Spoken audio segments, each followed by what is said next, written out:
Welcome to Grand Sumo Breakdown, the unofficial sumo podcast for official sumo fans.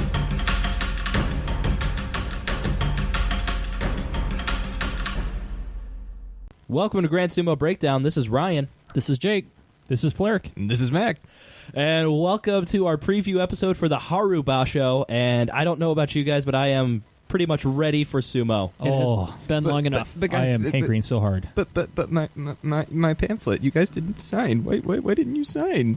Yeah, so nobody Oh, that's signed right. Mac's petition for him to stay on the show. I can only write my Yet name so here many he ways. is. Thank you. So yes, Thank you for apparently keeping me on. Mac's 78 different signatures of his own name was enough to keep him on the show. No thanks to any of you people listening out there. I think we need to check with legal to see if that's standing, but I don't think we can kick him off for this episode quite yet. Yeah, it's going to get tied up in the system for at least 3 months. So he's on at least through March and May. But let's talk a little bit more about March, the Haru Basho. Indeed, the Rikishi have moved to Osaka. Normally, the Basho splits between time in Tokyo and a different place, and this time it's actually in Osaka. It's a place kind of known as Nation's Kitchen. And I think that's because back during the previous times, there was a lot of trade happening there, and that's where they stored a lot of the rice and kind of other bread grain that they were hoping to eat at the time. But it's a basho that is many Rikishi's favorite. This is their favorite. It's the main entry point for Rikishi. We're getting 44 new Rikishi joining this basho. So by that you mean like 44 at the lowest level? Yes, at the Meizumo, I believe is the level. It's the same level, I think, Naya and Hosashoryu, whoever Asashoryo's nephew, were joining in at Last Basho. Oh. Okay. Mm-hmm. And those two, are they officially on the Bansuke this time? Yes, they are in Jonaguchi. Nice. Awesome. And yeah, it's a warm weather, central location, lots of outgoing people, and great food. So, Wait, warm weather? Yeah. We're still in winter, man. Apparently in Osaka right now, the weather is good, at least compared to January. Okay, guys, I think we need to reconsider ourselves here. I think we need to go to Osaka. Well, someday. Yeah. I'm game. Let's go. All right. Well, let's just kind of go over the Bansuke real quick. The Yokozuna, same at the top as they've been. Kakuryu, Hakuho, Kisuno Sato. Ozeki is the same that it's been for the past few basho. Takayasu, Goeido. Takayasu did overtake Goeido for the top slot because he performed better in the previous tournament. Yes, because Goeido'd, and so he did not do very well. Holding it down at the Sekewake East is Mitakeyumi. Is this officially a full year at Sekewake? He's been there for Yes. quite a while. Yeah, this will be 1, 2, 3, 4. This will be his 5th. Okay. Okay. All right. So, and then joining him is Tochinoshin, and Yay. we will go into a little bit more about Tochinoshin later. He has been at this rank before, though. He has been at this rank before, but he jumped all the way from Maegashira 3 to Sekewake, obviously, with his 14-1 Yusho performance back at Hatsu. And a couple more newcomers to Sanyaku. For this basho, they've been to Sanyaku before, but Ichinojo and Chiyotairyu at the Komosubi rank. I mean, nothing real of note there. That's kind of what we were expecting. People that dropped out of Sanyaku were Tamawashi. He's down to Maegashira 1. Onosho, who got injured in the last basho, he is down to Maegashira 5. And Takakeisho, who just performed poorly in the last basho, is down to Maegashira 3. Yeah, I want to just talk about, I think, Chiyotairyu real quick, because he made his way all the way up to Komosubi, but he was at a Maegashira 3 East last time with only an 8 and 7. Yeah, a lot of that was the people in front of him either performed well enough to get bumped into Sanyaku with him to fill up the ranks of the people dropping, which there were 3, or the people in front of him just didn't do good. They had losing records, so they had to be demoted, and it just fell all the way down to Chiyotairyu to fill that last Komosubi spot. Yeah, there were 4 guys in this top echelon here that had double digits. There was Kakuryu, Takayasu, Tochinoshin, and Ichinojo. They soaked up a lot of the wins there, so it was kind of everybody else, even the guys who did well, like Chiyotairyu, 8 and 7 is still, it's iffy, but just because of the circumstances, it was enough to get him back up into the Sanyaku ranks. Yeah, and just to cast a little bit more doubt about him being in Sanyaku, one of his wins was a walkover win. I don't remember who pulled out. Might have been Hakuho, one of the Yokozuna, I believe, but got a freebie win. That was Kisuno Sato, day 6. Yeah. Yeah. So I think of all the people in the Sanyaku rank, he's the kind of the person standing out as probably. Yeah, I would agree with you there. Hasn't really done too much. I think his best record's either been 9-6, 8-7 the past few bashos. He's been in that zone of death, Maegashira 1 through 3 past few bashos. Filling out the zone of death, we got Endo jumping up from Maegashira 5 to fill that Maegashira 1 East spot. And as mentioned before, Tamawashi dropping down from Sekewake to fill that other Maegashira 1. Arawashi from Maegashira 4 to Maegashira 2. Hokuto Fuji was either 4 or 5 last time. He was a 6, actually. It was 6, yeah. Well, there you go. But he also had a big jump because of, again, the Poor lack performance. of the lack of good which, again, performances above him. Another 8 and 7, which doesn't exactly set the world on fire, but he still moved up. Yeah, 4 whole slots. Yeah, Yep. It's still an 8 and 7 at the top of the Bansuke, so he faced all the stronger people above. Yeah, and with a lot of the top people dropping out, I mean, that did move him up the ranking, so he did face the higher people. But filling out that zone of death, the Maegashira 1 through 3, Kodo Shogiku had a 7-8 record, dropped down from Maegashira 2 to Maegashira 3, so he's still holding on in the upper echelons after falling from Ozeki about this time last year, I would think. Yeah, I mean he's had quite a year. He's fallen from being an Ozeki forever. He was an Ozeki for years. Yeah, he actually lost it 1 year ago in March of 2017 was his first tournament below Ozeki since all the way back in 2011. Wow. Yep. That was quite a run. But he's been holding it strong in the Joy since then. But yeah, that's kind of the big movers and shakers in this one. There's really not a whole lot of movement that happened. I guess we can go down to the bottom of the Bansuke. 3 people jumped up from Juryo to Makuuchi, people that have been there before. Miyogiru, who won the Yusho for Juryo, Aoyama, and Hidenaomi have all been in Makuuchi before. He's back. Oh, Yama's back. Yeah, he's back to bring a lot more torso girth to the top division. Indeed. Yeah, I hope to see some great Yokozuna level sumo from that guy. Exactly, yeah. I mean, we know he's on the path. Would not hold your breath for that in the slightest. He's got to prove that he's over that ankle injury. I mean, he has been down in Juryo for at least 1 or 2 basho. But obviously, if people were going down to Juryo, or people coming up from Juryo, people had to go down to Juryo. And that would be Teruno Fuji, who was, once again, former Ozeki. He's fallen even harder than Kodo Shogiku. He's all the way down to Juryo 5. Joining him, Takakaze, a Makuuchi mainstay for who knows how many years. Long time. Making his first trip down to Juryo in quite some time. And then we also have Aminashiki, who was just made his triumphant re-debut in Makuuchi after a long injury hampered time, brought him down to the lower divisions. He finally made it back up to Makuuchi, and then he got promptly injured again, and he's back down into Juryo this basho. Yeah, it was not quite the return he was hoping for. He had two basho up there, and yeah, I mean, last time in January, part of it was he got injured. He actually had pulled a match out against Chiyo Nukuni where he bashed his knee that was pretty bad. Yeah, and then he had to pull out for a couple days in the middle of the tournament. He came back and finished it, got a couple wins at the end, but still only 3 total wins, so Yeah. pretty rough one for him.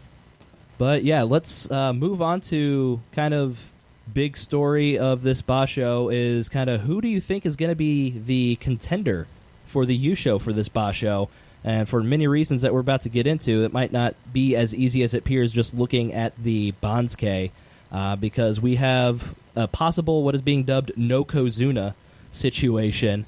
All the Yokozuna are nursing injuries. Hakuho is continuing to deal with the toe issue that he pulled out of the last basho with. Kisano Sato is just continuing to have the same myriad of injuries that has kept him out of top performance levels in the past few bashos. It should have kept him out of those bashos, but he's tried anyways. And Kakuryu injured himself in the last match of the basho, kind of jammed his fingers on Yeah, it one was of pretty his gnarly. hands. But he was also dealing with some sort of ankle injury, I believe, at the end of that basho. Yeah, he ended up getting, I believe, surgery after. Oh, really? Oh, he did? Yeah, he actually had surgery on his ankle for the injury he got during the Hatsubashu. That's a pretty quick turnaround. It must not have been very major surgery. That's my understanding too. Like he's doing sumo, and like the thing he's complaining about is actually his finger that he injured on the last day. That's what's bothering him more. Yeah, he says like it apparently affects his grip a lot, and he says my right is my life of my sumo, So like I think a lot of what he does with the grip, he just can't do, and so it's kind of affecting him. Can't a lot. get that good Mawashi hold. Mm-hmm. Yeah, so what if we heard about any of those guys, if any of them, participating in the Haru Basho? I think they're all trying, is from what I've heard, but they're all kind of throwing out some excuses, so they're kind of on the fence. They're hedging it a little bit, but yeah, Exactly. as of this recording, they're all nobody has officially pulled out. Mm-hmm. Yeah, I think all of them are just kind of saying, we'll wait until Thursday, which is March 8th, to kind of make our final say, and that's like the last day that you can like pull out of the tournament before the Torikumi. Torikumi, I believe that's the schedule of the matches for today. Yeah. Mm-hmm. So I think Thursday's the last day that you can officially pull out before that is published. Yeah. So if they pull out before that, then they would have like a Fusen loss as opposed to just not being scheduled. Yes. Yeah. Mm-hmm. Understood. Mm-hmm. I think that's where you have to officially tell them whether or not you plan to show up to the matches. I will say, of those three, the least likely is probably Kiseno Sato. I would agree with that. Mostly because, to remind everyone, he did say that the next basho he's going to have is going to be a make-or-break basho. Very similar to what Kakuryu was told Yeah. in the last one. He's kind of took it upon himself that this is going to be the case for him. So he's been trying to do sumo, but the last thing I read today was he wasn't actually doing any sumo practice. So I would not be surprised if he takes his basho off. Yeah, and if he's already out there kind of giving excuses for him not feeling well and not really having done any practice, you really don't think you want to be coming into your make-or-break basho with those kind of things hanging over you. So I fully expect Kiseno Sato to pull out. Mm-hmm. But if any Yokozuna do participate, who do we think is the favorite there? You can't, in good faith, pick against Hakuho if you think he's going to participate. But I mean, it's just so up in the air. Yeah. Apparently, Hakuho did do some training against Kaisei a couple of days ago, and he went 10-0. So he's still pulling out some good sumo, but whether or not it's Yokozuna level against other Yokozuna, very high Rikishi, we'll see if that's the case. Yeah. You still can't count him out, though. I mean, Hakuho is the best Yokozuna right now. I mean, he's still performing amazingly, even 10-0, even just in practice. Even with his bad toe, I still think he's going to perform at a Yokozuna standard. He's won a couple times in the last year, even with those lingering injuries. I mean, obviously they come and go a little bit, but those injuries are nothing new to his toes. He's been having trouble for a long time. Yeah, he still pulled out 3 Yusho last year, so he very well could do it again. But going back to the question of who's going to take this Yusho, many people might point to, Tochinoshin. He had a very good basho last time, obviously winning the Yusho. And a pair of special prizes. And a pair of special prizes. And if the Yokozuna are all going to be out, why not Tochinoshin? Somebody tell me why not Tochinoshin? I will say, I saw a video online. He was actually arm wrestling some little kids, and he lost like all the matches. Oh, man. So I think this kind of worrying trend. Do you think he's declining, or do you think it's just maybe an arm injury? I think this is irrefutable evidence that he's declining. Yeah, I would agree. That's awful. I mean, losing to children just to entertain them would be just that would not show dignity and strength. Mm-hmm.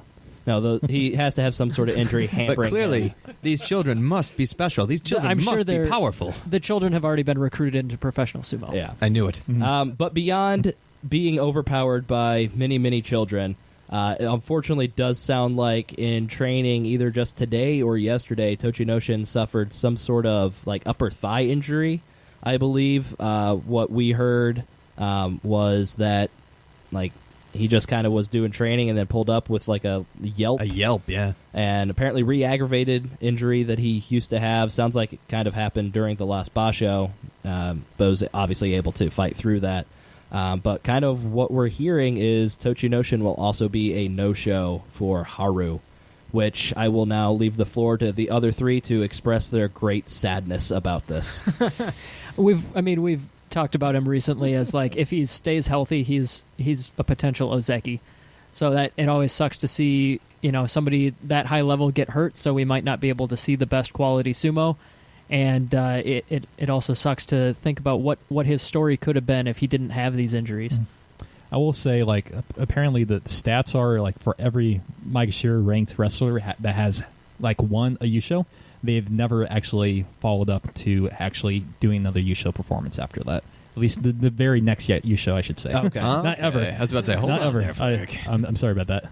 But usually, if it's a make sure ranked, yeah. But anyways, so yeah, I'm also very sad because I I was hoping that this Basho will be the one where he pulls through another good record and he starts an Ozeki run, where it's going to be the next one. It says if he does well, he actually might get that promotion. So I'm very sad. Yeah, this was that 14-1 was certainly a hot start to a potential Ozeki run. Especially with the Rikishi that he did end up beating. My favorite match of the whole one was him versus Ichinojo. I mean, just a battle of the titans in that case, and he won. And it's always entertaining to see him see him change all of his different techniques depending on the Rikishi that he's facing. So I think, I'm definitely very sad, and I think we are going to be lacking this Basho for sure without him. Yeah, definitely. But that does leave the door open for at least a favorite of this podcast, Takayasu at the Ozeki level, as well as Goeido at the Ozeki level, look like they're going to be the top dogs in this Basho. So what do you guys think about those two and their odds to take the Yusho for this one? Takayasu time. It's finally Takayasu time. I agree. Takayasu is going to do pretty good. Everything is falling perfectly into place. You know, with Yokozuna injuries, he's in a decent spot. He's had recent minor injuries, but I think it's finally time. He did take the Jun Yusho in Hatsu, but nobody giving any credence to Goeido. I mean, the last two times that we've had Yokozuna issues, he went Zensho Yusho in Aki of 2016, and then he was leading the pack in Aki last year for quite a while. Until he Goeido'd it, but he seems to have a power when Yokozuna don't show up. And see, that's what I don't like. So when the Yokozuna aren't there, he seems to be powering through and wanting to, take the Yusho and be the top dog. But when they're there, he always, as we now say, Goeido's it up. Yeah. It just, to me, that's wrong. So I'm jumping on the Takayasu train for this. It's like, no. Maybe he's just being really smart. Like he says, oh, wait, this is the time. Let me put in all my effort and training for this because I know all the Yokozuna aren't going to be here. Say he's playing possum, all the other Basho that the Yokozuna are there, just saving up his energy for the one time. There is no stars honor align. in this. That's no honor, though. It might sound more like a story, like a TV show, but then again, like Hakuho falling out and Kakuryu doing pretty well last Basho was kind of a storyline as well. But then Kakuryu did bad. Yeah. Well, only at the end of it. Yeah, I mean, he was, after the ankle injury, we assume. Yeah, they realized even that was too ridiculous. So. I think Goeido, he's just waiting in the wings like Ric Flair for everybody else to be injured, and he'll flop his way into victory there. Yeah. Apparently, Goeido is from Osaka, so this is his hometown. Oh, so if he has any excuse to do well, that's a good reason right there. I mean, he hasn't done it in the past, so I don't know why this would be any different. But yeah, so it seems like we're all kind of unanimous in agreement of Takayasu, probably the favorite for this Basho, especially if Hakuho doesn't show up in 100% condition. Other than Takayasu, who are you guys thinking could be favorites in this kind of lessened crowd at the top of the Bansuke? I have always been on the Mitake Yumi train. The 8-7 train? The 8-7 train, but there was a Yokozuna in the last one. So if there's no Yokozuna, I mean, it can only get better. No, I think that he's definitely got long-term potential for sure. He's been Sekiwaki for like a full year. I think he's another one that's primed for a breakout performance. I think it'd be awesome for to see him and Tochinoshin, if he was healthy. I mean, we could potentially have multiple guys on Ozeki caliber runs here. Ichinojo too, kind of in the same boat. But I don't know. I think it's kind of exciting, like our previous Aki tournament where it was wide open, but that one was due to injuries. Well, this one is also due to injuries. But there are also, it's not just the injuries. There's also, it feels like there are storylines coming in of guys who are on a roll. As opposed to just being opportunist. There's a little of both. Yeah, and I mean Mitake Yumi did start out very strong in the last Basho. I think he started off 7-0 before going 1-7 down the stretch. So hopefully there was some sort of injury that got to him mid Basho, and he can bring back that first week form that he had last time. Just and he some wear and tear. Yeah, and if he can bring that form back, he could definitely be in contention for a Yusho run. Anybody got anybody like a Tochinoshin last time that they have that might be able to contend? Well, Arawashi. Yeah, well, wait a minute. I do know Arawashi. What about him? He might henka his way right into the top slot. I don't know. I'm kind of agreeing with Ichinojo. I think he looked very good last time, and I think even Hakuho had some good things to say about him coming up. He says the guy to watch out for is Ichinojo. His weight is good, and he's improved his sideways movement. even when he's pulling when he's in charge. So Hakuho, think the guy looks good. He looked good last Basho. I think he might be doing pretty well. So he's improved his sideways movement, meaning he's now capable of sideways movement. Beat me to the punch. It's The greater lean is no than longer 0. effective. That was Greater low hanging than 0. fruit. but- Yeah. yeah. There's a lot of potential here. I think it looks pretty good. Yeah, and for me, I also agree. I think Mitakeumi has the greatest chance just from his experience being at the higher level. But I also think one to watch out for is Tamawashi. We've seen him have good spurts in the past. We've seen him definitely perform at a definitely Komusubi Sekiwake level, possibly Ozeki. But I still think he has a ways to go, but don't count him out on this one. Last time he was down at this same position, Maegashira won. He was 11-4 and got a Jun Yusho back in November. Exactly. He is a bit on the older side, though, so He is. he's kind of I think the difference between like him and Mitakeumi is Mitakeumi still has room to improve. I think Tamawashi at his age, the physical declines are probably going to be out. Overshadowing the mental And he's had some improvements. injuries the past few Basho. Those Yeah. are kind of harder to knock off when you're that age. So yeah, maybe he's like right at that the end of his prime. Maybe this is his moment. But if Koto Shogiku is, any standard here, you can do it. And same with Ishiki and all the others. I mean, you can still hang on. You bring up guys that have been falling down the Bansuke. But now wait a minute. Now Maybe wait. poor examples. Yeah. But they also have moments of brilliance where they go back True. up. Yeah, exactly. Koto Moments, Shogiku, though. yeah, this could be. This could be that moment. It could be the That's a moment. very good point. This could be That's why I say Tamawashi's don't moment. count him out. Let's just go through the list and say it could be their moment I love it. because it could do be it. their moment. Could be their Hakuho? moment. It could be Hakuho's moment. Kakuryu, It could be It could be Kakuryu's moment. Goedo. I like where this is going. Kisei. Oh no, I just wanted to get to Goedo where we go. No. No. First week Goedo, hell yeah. Yes. Yes. Second week Goedo where he starts pulling and all that stuff. Maybe not.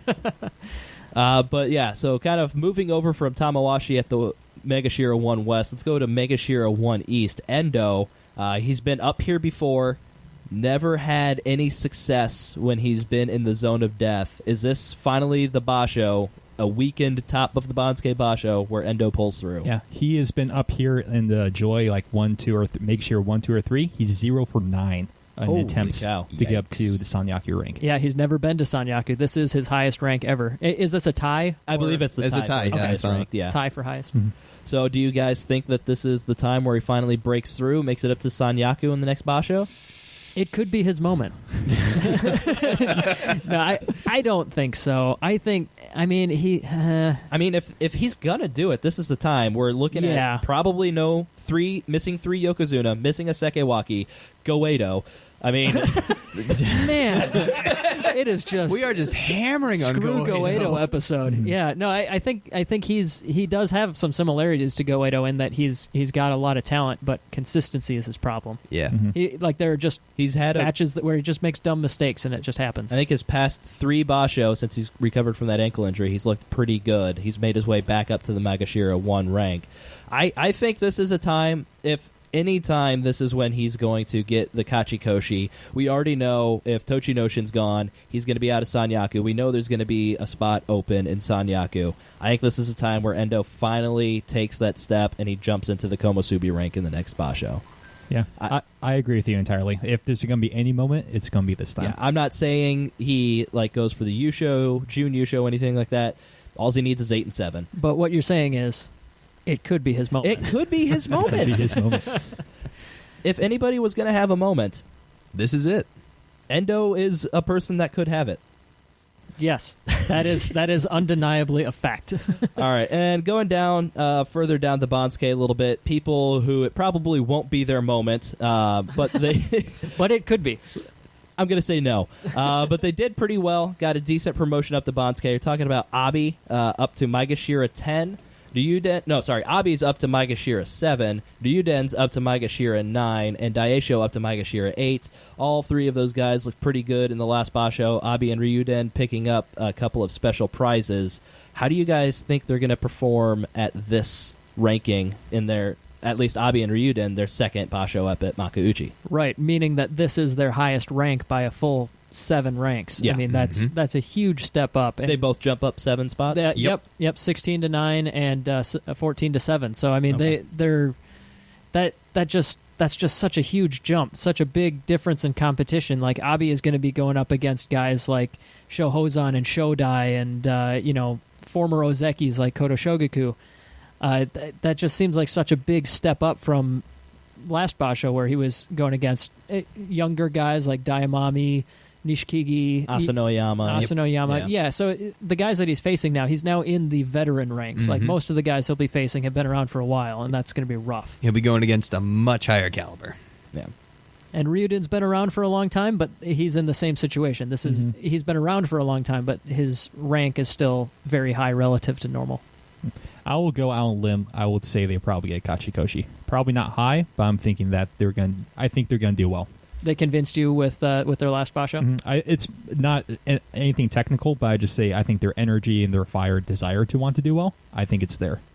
And see, I think Ryuden is the more likely over than Abi in that case, just because I think Abi, just with the caliber that he's going to face, just that difference between Abi and Ryuden is going to make all the difference in the world in how they perform in this. I think Abi's going to go against that higher level, maybe have a little more difficulty versus Ryuden not going as high, maybe doing a little bit better.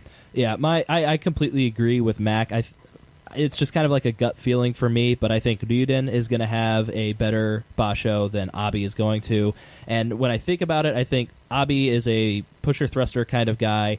Seemed like it was a little sloppy at times in the last Basho. He can get away with that when he's down at Maegashira 14. He might not be able to get away with as much of that when he's up at 7. And Ryuden is older. He has a lot more experience in the sumo game, so he can kind of call upon that experience possibly to get into a Kachikoshi record.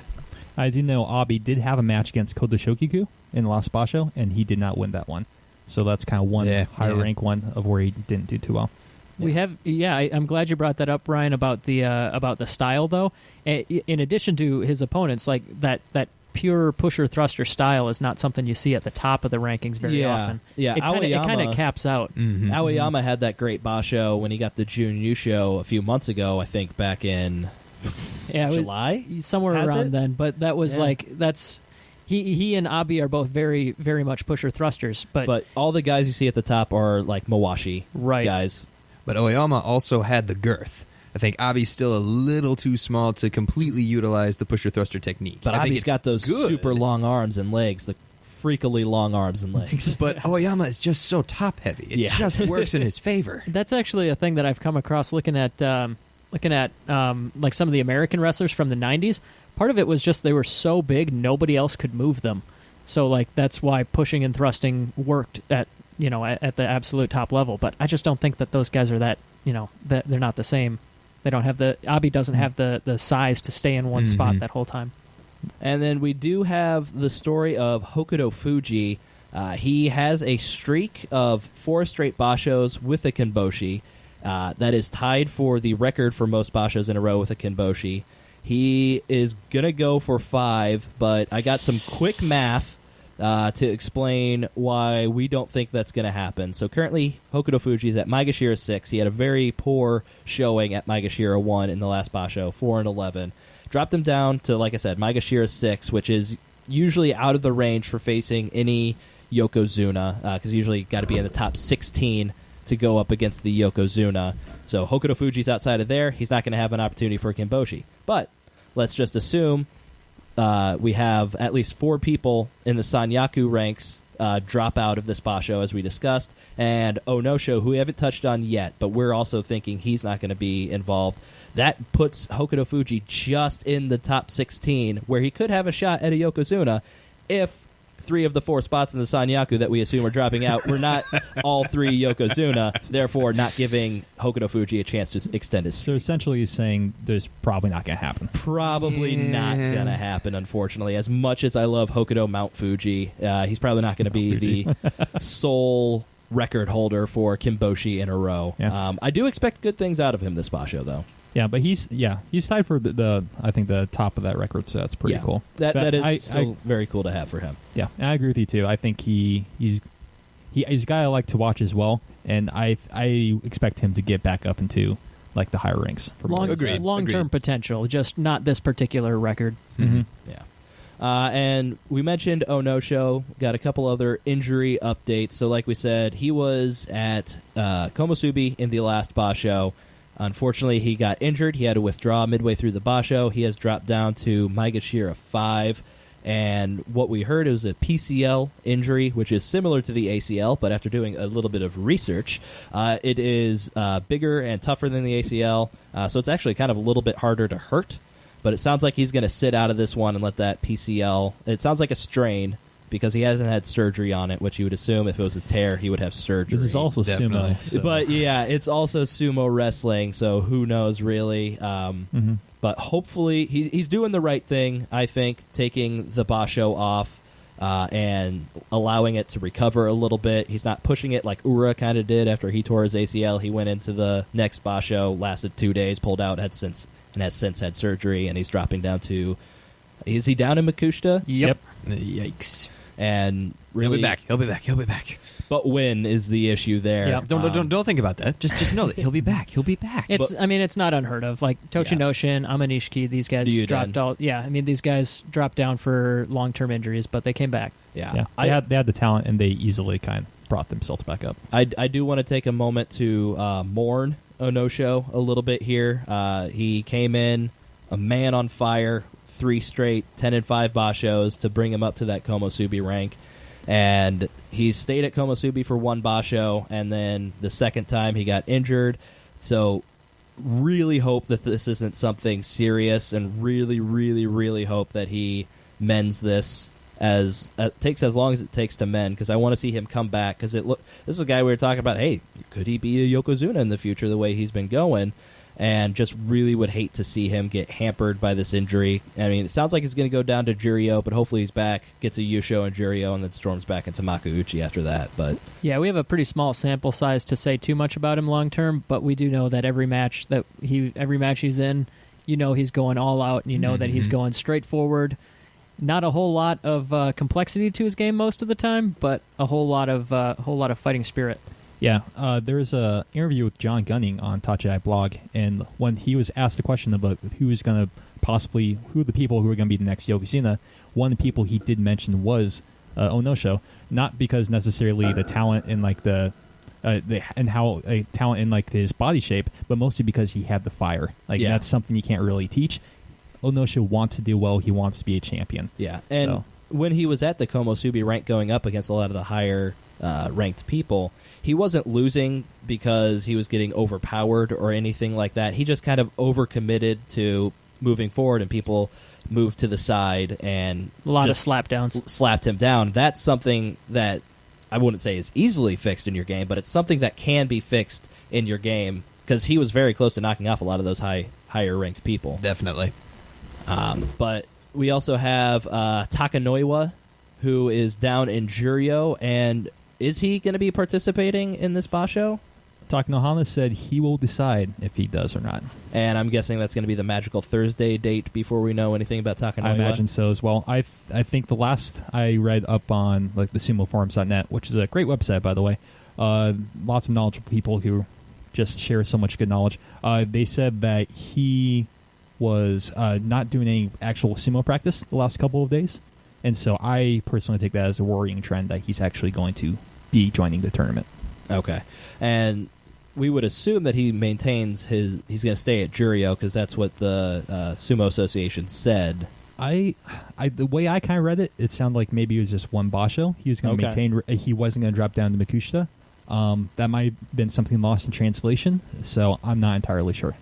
Okay, well, he'd be another one where, I mean, he's clearly Megashira level. So he would storm his way right back. Yeah, and we still don't really we still don't have a whole lot of information on the extent of his injury. They've been keeping him so private. My guess, and this is complete conjecture on my part, I've read nothing to indicate this, but I mean, he got hit in the head with a karaoke remote at the very least. He could possibly be dealing with concussion, which doesn't necessarily like show up like physically that you can see. So that he might just be dealing with that, and that's the only reason I can really think of that he hasn't been participating in the past few bashos. Yeah, like some stitches or, like bruising or things like that. Wouldn't be like a multi-month injury, but, Right. but concussion could be. Exactly. I've heard like some of those symptoms can just be long-lasting and just kind of really kind of mess with you. So. Oh, yeah. Definitely. And the highest profile case I can think of was back a few years in the NHL, Sidney Crosby for the Pittsburgh Penguins. He got a concussion that kept him out for months and months, maybe an entire year. So depending on the severity of a concussion, it can keep you out for quite a while. There's two rather high-profile examples in the UFC as well. TJ Grant was on the cusp of a title shot, took a knee or something like that in training, retired. It was the end of it, even though he was in his prime. Chris Holdsworth, similar situation. It's something that's so unpredictable. It can happen in a minor way. It can just be like something that seems silly in training, but then the next day you wake up and you're like, I'm not okay. So, I mean, it could be anywhere from they're milking it for the political situation up to he needs to retire because he has significant brain damage. We just have no idea because it's all been kept under wraps so well. Yeah. And then a couple of quick hitters before we go to our break. Flerick, do we have any updates on Osunarashi and his car driving scandal? Yeah. So where we left off was he was in a car accident, I believe, during January, and at the time he was saying that he was not the one driving, but his wife. But then they apparently had evidence to say that wasn't the case. So essentially, he was caught lying about whether or not he was driving the car, which we know is not something that's allowed for Sekitori Rikishi at all. Mm-hmm. And so what happened was the police investigation came down to a fine about the same size as the Haru Fuji one. I think about like $4,500 or so. Yeah. And it just and that's the end of the police investigation, that side. The actual Sumo Association is going to make a decision about what they are going to do to punish Osunarashi, and that's probably going to happen the next day or two. Okay, so apparently we're just recording this a couple of days just a too tiny soon. bit too early. Yeah. But that one, you did mention earlier, though, that one is something that could be all the way up to expulsion. Yes, it could. There is a chance that he could be kicked out. And that's more because of the lying about it and not because he was doing the driving. Yes. As I think you probably know more about this, Ryan, the Rikishi are held to a very high moral standard. The Hinkaku we discussed in a bonus episode. Mm-hmm. And so, he definitely did not show Hinkaku. Yes. So, it could be just, like I said, it could be just a suspension for a basho, so maybe withholding salary. Although he's now Makusha, so he's not actually making a salary now. Yeah. So it's kind of hard to tell. I think we all need to watch that episode of Arrested Development where that exact situation happens for for reference on this. Not a bad idea to run through Arrested Development at any time, really. And then we also have a little bit of Haru Fuji news. Flerick? Haru Fuji, the wrestler, he's been kind of showing up but not really doing too much. He hasn't really been showing himself in the sumo world, but he apparently has officially been added as a coach at the Isegahama Beya, which is his stable that he is from. Yeah, and I think that's probably a good sign that we will get a Haru Fuji retirement ceremony sometime this year, since they're allowing him to be a coach in a Beya. So he's clearly not exiled. Yeah, correct. Yeah. Mm-hmm. So we're going to wrap it up for now, and coming up after the break, we're going to have a very special guest, the first time for Grand Sumo Breakdown. We're going to have somebody join us. Katie was just regular special guest, right? Yeah. No, this is very special guest.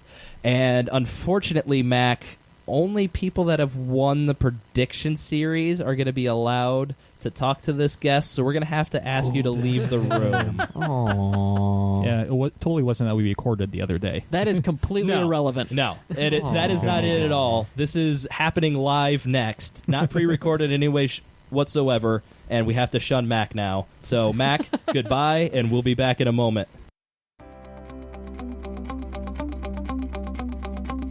Some top-notch Thai companies like to claim that they have the best and newest technology, but the discerning Rikishi always trusts the classics. Teddy Top Knots have been the industry leader for a reason, and that reason is quality. Don't let stray hairs ruin your match. Go for the ties worthy of a special price, and watch out for inferior imitators. Teddy Top Knots, get yours today. Welcome back, and we're about to have our first ever special guest on Grand Sumo Breakdown. This is Bruce Henderson from the Tachiai blog. Why don't you introduce yourself, Bruce? Hey, Grand Sumo Breakdown fans. Big fan of your podcast, by the way. Thank you. My name is Bruce Henderson. Hey, you guys are awesome. I'm the associate editor over at Tachiai, and I am really, really pleased to be your guest. Can't wait to talk about some of the lower divisions and some of the stuff that we see going on. Yeah, and so as Bruce mentioned, we brought him here to kind of hit on the lower divisions, Sandanme, Jonidan down there, because that's something that we've just never been able to pay attention to, and he's somebody that knows quite a bit more about that. You say it like it's an ability thing. I think it's more of an effort thing. Well, yeah, definitely. We pride ourselves on laziness on this show. Indeed. Yeah, but Bruce has definitely been following sumo a lot longer than us. How long did you say you were following sumo, Bruce? Yeah, so I originally got into sumo in the 1980s when I was stationed in Japan, courtesy of the U.S. Marine Corps, or as I like to call it, the Short Haircut Club for Men. So over there, it can get frightfully boring there in the barracks. And, sometimes you flip the television on and, you've got this wall of Japanese television, which can be completely incomprehensible. I mean, a young American in Japan with no training in the Japanese language really has a very stranger in a strange land feel about it. But the one thing that was really quite relatable was sumo. Here you've got two people that literally have no clothes on, and all they have is their strength, their guile, and their technique, and only one of them emerges the winner. And so we were watching sumo in the barracks, and I found myself really attracted to this. In addition, we had a couple of American folks who were in sumo at that time. So we had Big Jesse Takanawa, and we had the arrival of Konishiki. So it was one thing to watch all these Japanese guys, and then you got these line blokes over there that are freaking massive. Oh wow! And it was really kind of interesting. So yeah, I got into sumo when I was in the Marine Corps. When I got out of the Marine Corps, lived in the Bay Area, and I have to admit the Bay Area had a really good offering for sumo because the PBS station showed quite a bit of the tournaments, and so I got to follow it until we left there in the mid '90s. And so I was completely sort of away from sumo. There was no way to consume sumo at all, really, at that point, until such time as NHK World started broadcasting matches, at which point I got very excited and got back into it again. Yeah, so I would say just a titch more experience with sumo wrestling than us. Yeah, it sounds like you got into sumo around that time. I was shitting in my pants. So yeah, I'd say you probably know a little bit more about this than we do, for sure. We definitely appreciate your insight. But yeah, it sounds like that would have been a prime time with that was when Americans were big time. I mean, and then in the 90s that kept going for a little bit. Right. So you of course had the amazing Akebono. Joining sumo at that time, and you had that huge rivalry between him and Takanawa, which really drove the sport for a good long time. A good solid rivalry, where you always can expect two competitors that are just going to completely go over the top to try and defeat each other, really does a lot for the sport. And it's sadly one of the things that since Haru Fuji left the sumo world, we can't count on very well anymore. Mm-hmm. Haku's just too good. That's a shame. Yeah. Well, Hakuho's good for now. The problem with Hakuho is that, his age and the injuries are starting to catch up with him. That his injury to his right toe is the same one that he had surgery on 18 months ago, and the fact that it's acting up again should be a concern to fans. For sure. And he's kind of at that age where guys would normally decline anyways, now that he's past 30, he's had plenty of experience, and yeah, I mean, he's kind of left a gap. There aren't like secondary stars to step in immediately when he goes. I mean, if he were to retire tomorrow, it's wide open. Kakuryu is never good enough as a Yokozuna to kind of step up to that Hakuho level, and Kisano Sato would be that if he ever got healthy. But if he had two arms, yeah. Yeah, I think we're beyond that point, really. But so not quite the subject you brought me on for, but let me just comment on this one. No, go for it. Absolutely. This is a natural evolution in the sumo world when we've had this cohort of amazingly dominant Rikishi who, I mean, if you take a look at who's been in Makuuchi for the last couple of years, it's been largely to 80% the same group of guys. And they rotate in and out a little bit between Juryo and Makuuchi, but it's been pretty much the same crowd. All of them now are reaching the end of their careers, and we are at a time that's going to be kind of upsetting for long-term fans because they like guys like Ikioi and Yoshikaze and all the rest of them, but it's time for them to go on to whatever they're going to do next. We are going to see amazing sumo over the next 3 years as all of these old giants retire and we get this hot crop of young folk, many of whom are already in Makuuchi, some of which are coming up through Juryo now. And once you have the Yokozuna clear out, which I believe, sadly, it's going to happen before a year from now, we'll have no Yokozuna active. The promotion lanes will be wide open, and it will be a jump ball like you've never seen before. Rikishi, who are hardcore competitors now, wait till Yokozuna, till that rope is on the line. They will be breaking legs off of each other and hitting each other. I can't wait. Some of the best sumo in 20 years. I guarantee it. That's awesome. So, Yeah. I mean, we got guys like Mitaka Yumi towards the top, Onosho, Takakeisho. But, yeah, the guys that haven't made it to Makuuchi yet are ones that we have not seen a whole lot of. What guys in Juryo are you keeping an eye on? So Juryo is a lot in many ways right now like Makuuchi. There are a bunch of mainstays in there who've been, in Juryo for quite some time. And I'm talking about, some guys that I really like. I have personal attachments to guys like Amakaze, he's a great person, a great human being. He's just not that. I mean, he's much better than average Rikishi, but I don't think he's ever going to have what it takes to be Makuuchi material.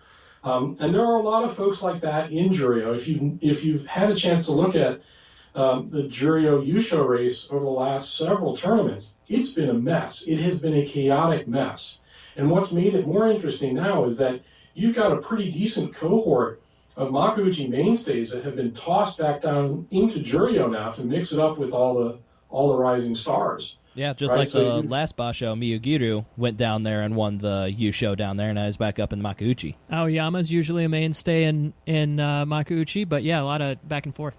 So there are a couple that I think bear keeping an eye on, okay? And I hate to start at the bottom of Juryo like this. So let's talk about Taro Tsuyoshi, okay? A lot of these guys have these great tongue twister names. Taro Tsuyoshi, he's from Isegahama. And I just have to touch on the fall of Isegahama. If you think a year ago, the state of Isegahama, it was a powerhouse. It had a Yokozuna. It had an Ozeki. It had, a handful of folk in Makuuchi. And it had, Minashiki. It had Uncle Sumo. It was the most well-rounded Heiya. I mean, I think they were even well above Kokinoe, right? All the Chiyo squadron. But, And just real quick, for those not necessarily familiar with the Isegahama Beiya, or Heiya, I'm still not 100% sure on those myself, but the Yokozuna was Haru Fuji, and I believe the Ozeki Terano Fuji. was Terano Fuji. Mm-hmm. Yeah. Yeah, so this is something I've seen on your blog actually, as you guys rate how the stables compare to each other, and yeah, that kind of a precipitous drop for those guys. Yeah, so in addition, Isegahama Oyakata he's a changed man. If you see him talking, his swagger's gone. He's feeling very humble. They're in a rebuilding cycle now. And I think this guy, Taro Tsuyoshi, I think he's the key to their next generation. I'm looking for him to be up in Makuuchi by, I would say, Aki. All right? Okay, in this September guy's then. strong. Yep, this guy is strong. This guy is fast. He's got to get his Juryo legs under him, but I think he's going to be the real deal. I think we're going to see him in Makuuchi, and I think he's going to be the kind of guy that hangs around for a while. Okay. Another one worth watching is Tobizaru. Okay, so Tobizaru is at Juryo 13 East. Now you may think to yourself, okay, what the hell's a Tobizaru? Literally translates into flying monkey. And yes, I'm talking Wizard of Oz. So Okay. is he. Does he fit that name? Wow. To some extent, he does. Very agile, very quick. So is he a smaller guy, kind of in the vein of Ishiura and Ura? A little bit bigger than that, but Okay. he's the kind of guy who can really move. So he was in Juryo once and couldn't stick. He went back down to Makushita, and now he's back again. And I think that this time he's going to stick. So, you can look at Juryo as sort of the farm club for the big boys of sumo. And some people never get out of the farm league, and some of them blast right through. All right? So we can take a look at folks like Ura, right? We love Ura, we miss Ura, we hope he comes back. I don't know, you guys do any Ura news? Not a whole lot to report on. I know. Well, I guess he had surgery, right? Yeah. And he's recovering, but the question is whether or not it's going to be when he's going to come back. Yeah, so still too early to tell. He's been doing physical therapy since his surgery. He's doing some range of motion stuff, and he's just now starting to try and do slow, cautious sumo type moves. So he's going to give it a try, and he's taking it just a bit at a time. I mean, if he comes back, he might be down in Jonadan. Okay. By the time he comes back. And if you want to talk about crazy. If you had Ura in Jonadan, right? I don't think those kids, they're 19, 20-year-old kids, would know what to do with this thing. I may actually make a point of going back to Tokyo to watch sumo when the first basho that Ura's back, because it'll be so humorous to watch these guys going up. He'll be the only one with the full top knot in that, won't he? Yes, in fact, he may be the only. So Jonadan does have some people, on the way down or sort of towards the end of their career where they just sort of settled down there doing some sumo. So there are guys who have Chonmagi in Jonadan, but it's mostly a young person's festival. Yeah. So while we're down there in Jonadan, do we have any favorites for that division, or is that kind of too new to really tell what's going to happen down there? Well, I'm sure that if Josh were here, he would tell you all of the great stuff that's happening in Jonadan. But frankly, the only one that I really have any sort of insight on is this guy Hayashi. Sorry. And Hayashi looks to be doing some pretty good stuff. He had a great basho in January, where he was Jonadan 42, and now he had a great record. Unfortunately, Sumo DB is down for me. Let me see if I can find it. Yeah, it's not working for me too. It looks like he's up to Johnny Dan number 5 for this basho. He is Johnny Dan 5. Yeah. I think he went 6-1, so he blasted way through Johnny Dan.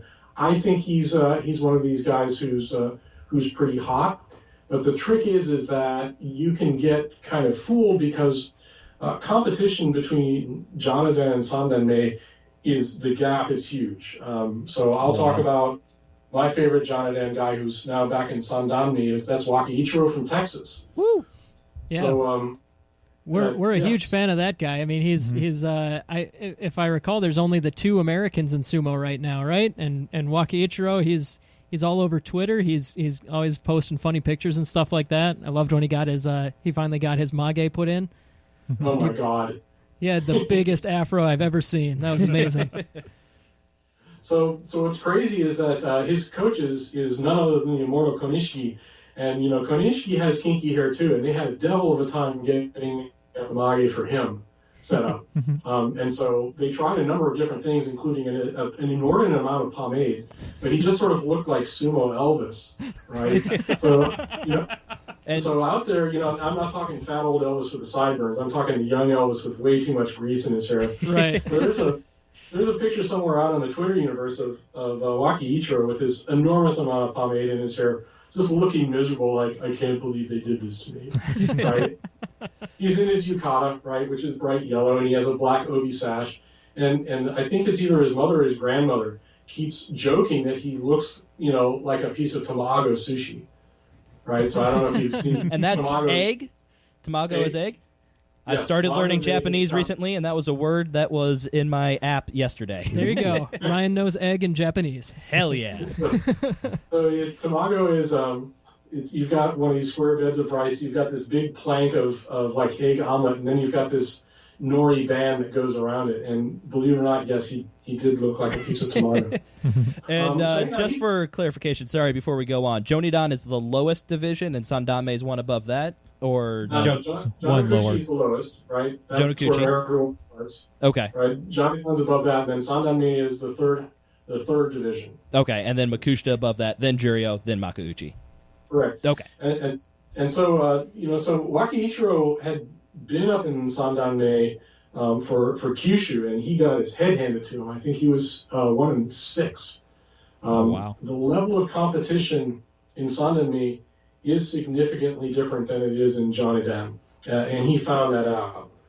And so now I think that this trip into Sandanmi, I'm going to guess that he sticks. He sticks in there because I think he came in Sandanmi in the 50s, which is pretty high ranking. And you've got a bunch of people there that had been in Makucha that had dropped down.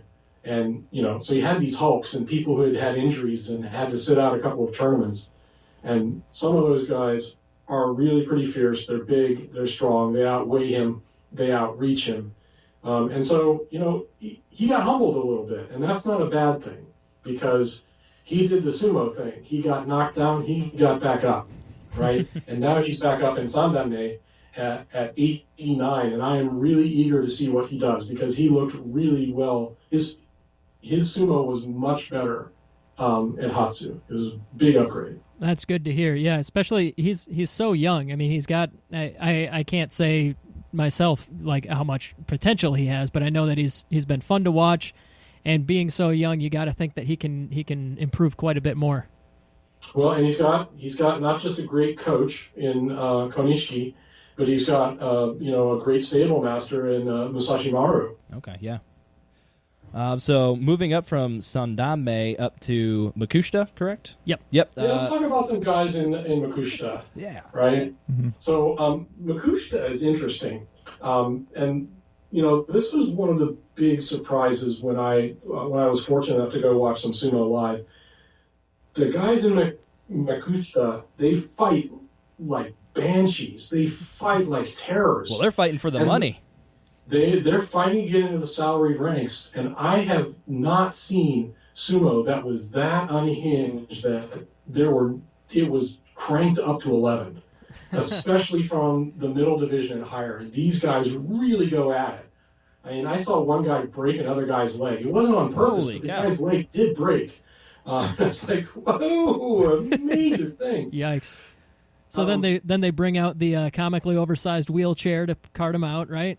I hope they bring out a little bit more for a wheelchair than a broken leg. Or he just walks right out and just kind of limps out. Yes. This guy was having none of it. He hobbled out. That's why. Jeez. Yes, the match did not go my way to this day. And then he hobbled out. I was not able to do my brand of sumo. Indeed.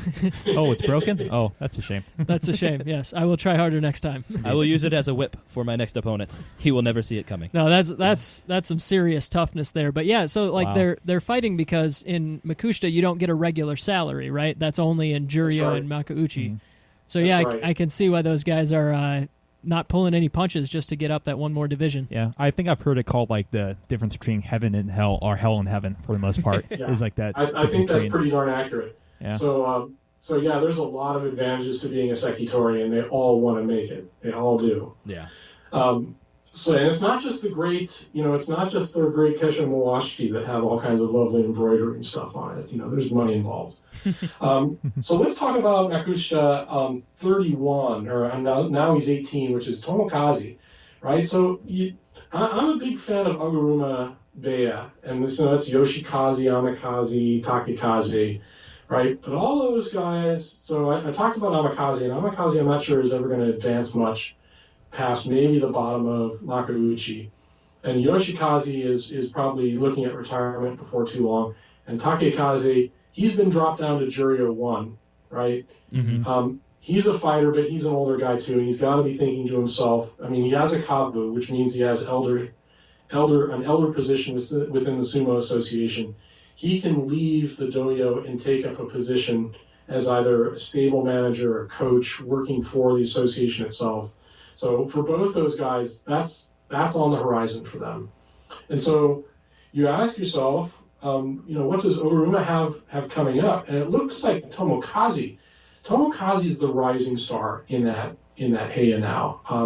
And if you think about Yoshikaze, who I'm pretty sure that when he leaves active sumo, he's going to be actively involved in youth sumo because he loves doing it. You always see him at the Hakuho Cup. You always see him organizing the kids on the Jumyo tour. He likes interacting with kids. He's a father himself. Yeah, just right? For clarification, youth sumo, you mean university sumo, right? No, youth. Youth Sumo. Oh, okay. Youth. Okay, I misheard about that. Right, little kids in Mawashi throwing each other around. It's awesome. It's Okay. adorable. It is adorable and violent at the same time. It's only Japan can do it. But it's like, it's so cute, they're dying. Let's see how many of them it takes to take out a Sekitori. Yes, an infinite amount. That's Oh, fun. yeah. Yeah, there are a lot of fun videos of kids doing sumo against some of the bigger guys, and some of the bigger guys playing tricks on each other in order to get the kids to have an advantage, which is fun. And many times either Amakaze or Yoshikaze are involved with some of those tricks. So let's talk about Tomokaze. Tomokaze's had a really good run, and he's up now at Makushita 18. And so he's more or less in striking distance of making a play for the top 5 slots. And it's like the top 5 to 6 slots are the ones that have the chance, if all the stars align, of being promoted into Juryo. Yeah, I know Enho was Makushita 6, I believe, in the last Basho. He had a 4-3 record, and people weren't necessarily expecting him to get that bump up to Juryo, so it's kind of a little bit of surprise when he was bumped up to Juryo for this Basho. Well, Juryo's been a mess. It's been a huge mess for a while, and it's been doing a good job of sort of sifting. Is that many times if you look at the Yusho race down in Juryo, there's not a whole lot of people running away with double-digit records, and that means people are really evenly matched. Mm-hmm. It also means that quite possibly, as soon as they get up to the Makuuchi, they might as well pack their bags back for Juryo again, because they're not turning out a whole lot of necessarily high caliber stuff. That's changed, right? So we've got 2 cohorts up in Makuuchi now that we've sort of given pet names to help describe them, because they really do come from different cohorts, one of which you folks may have seen. We refer to a bunch of rikishi as tadpoles. Yep, right? We've stolen that for our own use. we made sure we threw you credit, though. Of course, of course. But the whole thing about the tadpoles is this cohort seems to share a body shape, which is very bulbous, right? The Takakeisho and the Takayumi, the wide as they are Onosho. tall. Yeah. Yep. So these are our tadpoles, right? And they came in and they really have done a fantastic job within their first couple of basho. And then you've got this new group that has shown up, which we're calling the freshmen, right? This is Abi, this is Yutakayama, this is Asanoyama, this is Ryuden, right? Abi in there? Yeah. I thought I started with Abi. Oh, Yeah, sorry. of course Abi. I must have been blanking out for Pay a second attention, there. Ryan. It's not what I get paid for. Abi, Mr. Beautiful Shiko. Oh, so good. It is. It's a joy to watch. But it's really interesting to see that you've got these 2 separate cohorts that seem to have 2 very distinct styles of sumo that have shown up recently. And I think it really speaks to the weeding process that's been in Juryo, that these guys were able to rise from a really well-balanced group that's in Juryo now in order to get up to Makuuchi, and most of them stay. But, so to rewind a little bit, the other thing to know about Makushita is the Waka tribe. Are you guys familiar with the Wakas? Not at all. Waka Ichiro. No. Not yet. No, different bunch. So we have Waka Takakage, okay, Yikes. and Waka Takamoto. And there's a third one who I can't remember right now, but there's these three Wakas, and they're nuts. That is too many syllables. It's Wakamoto Haru. That is definitely too many syllables.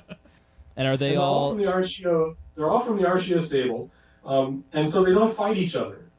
But they do more or less amount to this brick wall at the top end of Makushita now, because, I mean, the lowest rank one, one of them, I think it was Waka Takamoto. Oh, no, Waka Takaharu had a kind of crappy basho. But the other two, one of them's Makushita 1 West. The other one's up at 22 West. So these guys are pretty solid. They're pretty tough. Are they kind of like mainstays there in that division? If you can get up and hold in the top third of Makushita, you're doing pretty well. What you're doing at that point is more or less waiting for some folks in Juryo to flub, and then you'll get promoted. Okay. Because, like I said, the competition to be Sekitori is absolutely huge. But we think that each of these guys, but most specifically Wakataka Kage, is one of the guys to watch, because if he has a good tournament this time, he's probably going to be in Juryo when we go back to Tokyo for Natsu. Okay, so it sounds like we might have a competing law firm for Chiyo, and Chiyo. Might have Waka, Waka, Waka, and Waka. That would be awesome. We got to start writing that commercial now. Well, that would be actually the Pac-Man hair. Waka, waka, waka, waka, waka, waka, waka, waka, waka, waka. Oh, that's brilliant. Okay, we can't. Quick, we need to can't cut that air out. this part. We need to cut this out so that we can come up with that later on our own. It's our joke now. That is purely ours. That happened on the Grand Sumo Breakdown podcast. That is our copyright. Go ahead, you guys. I guess last pair of guys that I wanted to see what your thoughts were. We have some descendants of royalty that seem to be just starting out this time. We have Taiho's grandson and Asashoryu's nephew. That's right. What do you think of those guys so far? So they've definitely had a lot of coaching directly from some top-level talent, and I think it's going to help them quite a bit. I think that they're probably going to get into Jonadan pretty well. They may actually get through Jonadan. But as we discussed earlier in the podcast, Sandanmi is an entirely different level, and it's going to come down to size, strength, and persistence there, right? Skill counts for a lot, but your ability to take a beating and keep going and not get flustered, that's kind of once you get into Sandanmi, you've got to have that. And so, yeah, I think they'll get through Jonadan and Jonakuchi, or Jonakuchi and Jonadan pretty well. But when they get to the top of Jonadan, that'll be where the test comes. That's kind of where we should be watching them to see if they're the real deal. I think so, but I definitely think that the fact that they have some direct coaching from some pretty high level talent is going to count for a bit. And you can, I think that's going to matter. All right, and I think, unless you had any more about the lower divisions, that's going to kind of wrap up our conversation about those guys down there. I did want to get a quick one name and then one sentence prediction. We're about to make our predictions for our whole prediction series, but I want your Makuuchi winner. One name, one sentence. Yeah, it's going to be tough. Okay. Because I actually have two, and I'll give you the one, but then you can ask, if you want, you can have the second one. So all right, we'll see how we're feeling when we get there. So the name is Takayasu. Okay. And the sentence is no Kazuna Basho means Ozekis can triumph. Okay. All right. So you're definitely on board. All the Yokozuna are going to be gone for this Basho. Well, I think we may get one or two of them to start, but I don't think we're going to have anyone by the turn, i.e. Sunday, day 8.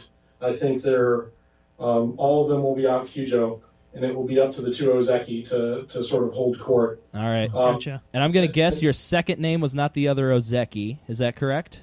You are correct. I don't want to guess any further. Who is your second name you're looking at? Second name, keep an eye on Endo. Ooh, okay. All right. Keep an eye on Endo this time.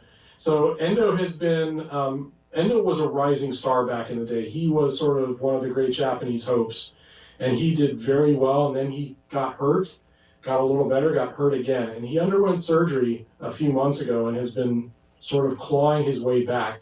He has never been in Sanyaku, right? He's at Majishiro 1 now, and if he turns in a good performance, he quite possibly is going to end up being in Sanyaku soon.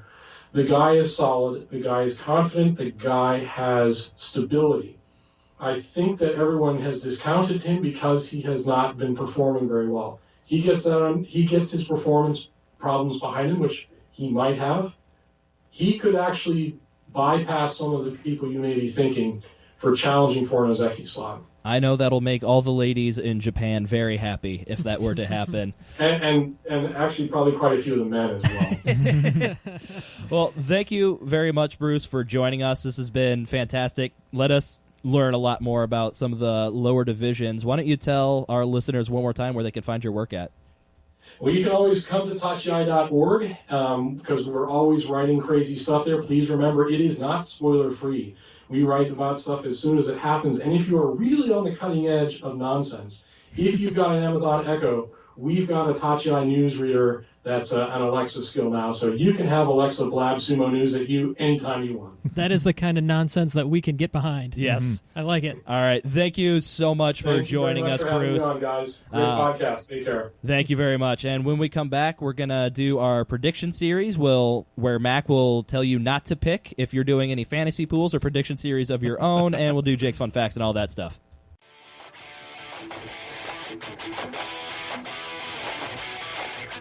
Take your cheery music and shove it, Tidy Top Knot. There's a new kid on this block. Top Notch ties are the ties for the 21st century wrestler. Get the cutting-edge advantage over your competition with ties scientifically proven to preserve your chonmage's durability and aerodynamics without sacrificing comfort. Don't be a square. Take care of your hair and make your top knot top-notch. Welcome back, and that was just such a wonderful non-pre-recorded interview we had right there. So let's go get Mac out from underneath the closet beneath the stairs. Guys! That's where we keep our wizards. Yes. All right, Mac, welcome back to the table. It is time for your least favorite segment that we do, the Grand Sumo Breakdown Prediction Series.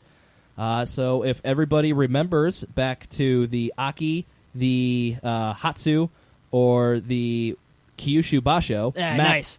Yeah, I figured it out. Had to skip it, but I came back and I got it.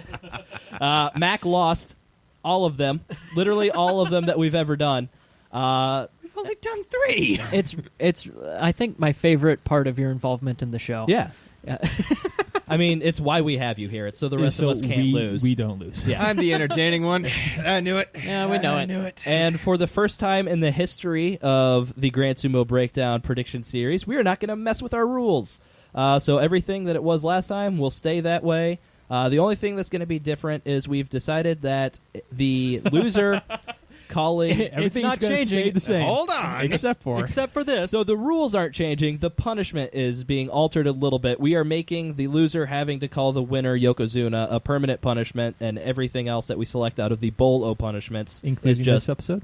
Including this episode, will be just added bonus to the loser having to call the winner Yokozuna. So let's get right down to it. Mac, who is your choice for Yusho winner? I'd just like to say, this is the moment.